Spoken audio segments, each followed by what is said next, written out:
مسجد مسجد نبوی ہے، مسجد مسجد نبوی ہے، منبر میرے نبی کا ہے، خطیب امام الانبیاء ہے، اور آپ کے خطبے کا عنوان عظمت صدیق اکبر ہے۔ میرا نبی خطیب ہے، مسجد نبوی ہے، خطبے کا عنوان کیا ہے؟ عظمت صدیق اکبر ہے۔ وہ جو سسکیوں کے رونے کی آواز میرے نبی کے کان تک پہنچی تو میرے نبی نے فرمایا جس کسی نے مجھ پر کوئی احسان کیا ہے میں اس کے احسان کا بدلہ اتار چکا ہوں۔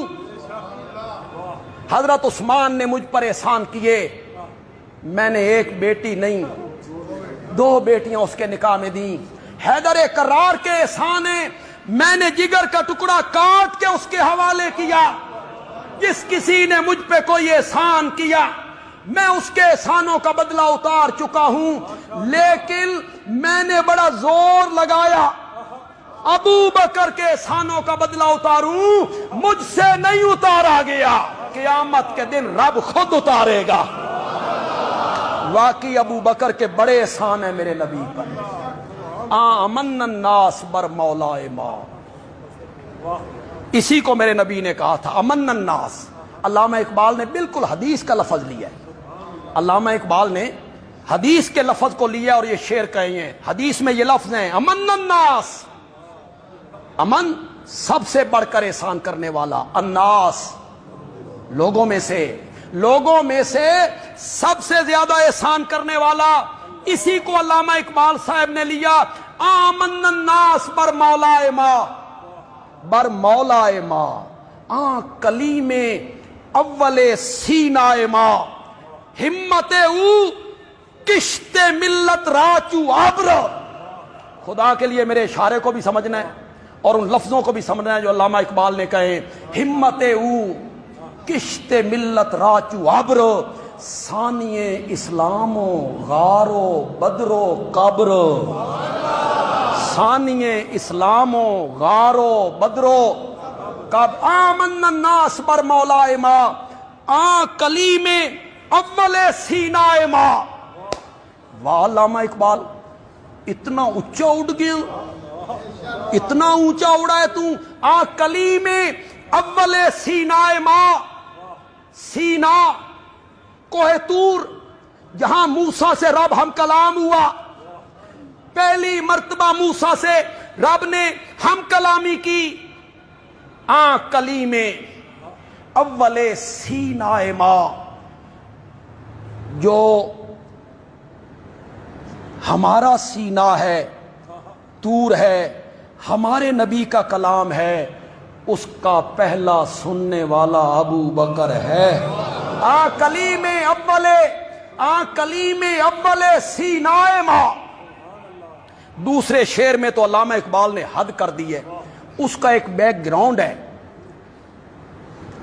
نبی پاک کے انتقال کے بعد جھوٹے مدعیان نبوت کھڑے ہو گئے، ابو بکر نے سر کچل کے رکھ دیا۔ زکوٰۃ کے انکاری کھڑے ہو گئے، ابو بکر نے سر کچل کے رکھ دیا۔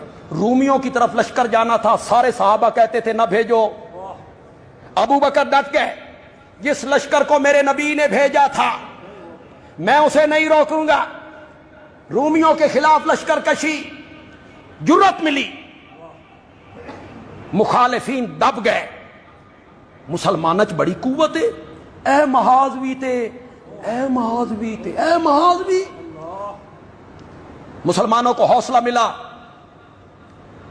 علامہ اقبال اس طرف اشارہ کرتے ہیں، علامہ اقبال نے شعر کہے، اس کی تشریح میں کرتا ہوں۔ ان شعروں کی یہ تشریح کسی نے بھی نہیں کی ہوگی، کسی نے نہیں کی ہوگی۔ علامہ اقبال کہتا ہے ہمت او کشت ملت راچو ابر، کشت کہتی ہیں کھیتی کو، ابر بادل کو، ابر بادل کو، ہمت طاقت، قوت، دبدبا، یہ ذہن میں رکھیں۔ اب سنیں شعر کا مطلب۔ کھیتی جب خشک ہونے لگتی ہے، کھیت جب خشک ہونے لگتا ہے، پھر بادل آتا ہے، پھر بادل برستا ہے، کھیتی لہلہانے لگتی ہے، پھیلنے لگتی ہے، پھولنے لگتی ہے، سبزہ اگتا ہے۔ علامہ اقبال کہتا ہے نبی پاک کے انتقال کے بعد امت کا کھیت خشک ہونے لگا تھا، ابو بکر بادل بن کے برس پڑا تھا۔ ہمت او کشت ملت راچو آبرو، ثانیے اسلامو غارو بدرو کابرو۔ میرے نبی نے کہا جس کسی نے مجھ پر کوئی احسان کیا میں نے اس کے احسانوں کا بدلہ اتار دیا، ابو بکر کے احسانوں کا بدلہ مجھ سے نہیں اتارا گیا، رب قیامت کے دن خود اتارے۔ مسجد نبوی ہے نا، اس کی جو دیواریں ہیں، اس کے ساتھ صحابہ کے مکان ہیں، مین دروازے گلیوں میں کھلتے، مسجد میں آنے کے لیے انہوں نے کھڑکیاں رکھی، مکانوں کی کھڑکیاں مسجد میں کھلتی۔